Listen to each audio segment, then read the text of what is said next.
on. But also, what wonderful people you choose as your officers. It's very nice to see Tom Mason here locally and the Coombers. And I think this is the first time that I've been here since you reselected Mark as your candidate.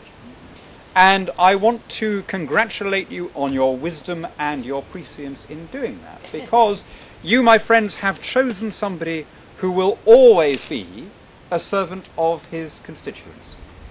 Of all of the politicians seeking to climb the ladder, Mark is perhaps the one who can most honestly say that he will owe his position in the House of Commons not to the party whips, but to the people for whom he wants to speak.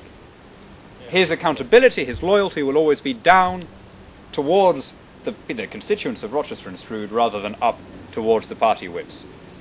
You might even say that Mark has not only won his position without the support of the party machine, but rather against the party machine.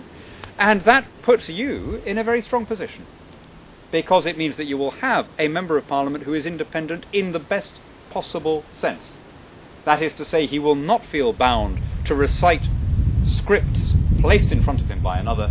He will always remember that his first loyalty is here to his own people, to the people who put him in his place, and he will go to Westminster rather than to grab at the levers of state control, aiming to push powers downwards and outwards to Medway Council, or better yet, to private citizens. And while I'm in the middle of this paean of praise to Medway, I would also like to add my congratulations to Tashi. Mark and I last year, by chance, were in Nepal for a wedding. A friend of ours, a British friend of ours, was marrying a Nepali girl, and we arrived by chance during an event that you don't get to see very often in this day and age, which was the election of a communist government.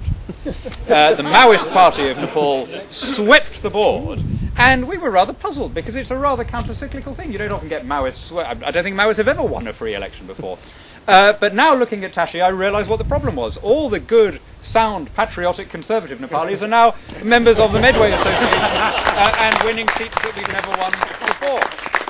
And what an achievement it is. I really want to stress that, looking at it with a slightly bird's-eye perspective as you get covering the southeast region. It is an amazing achievement to have taken a seat which we haven't held for, what, the better part of 40 years, the safest Labour seat in Medway.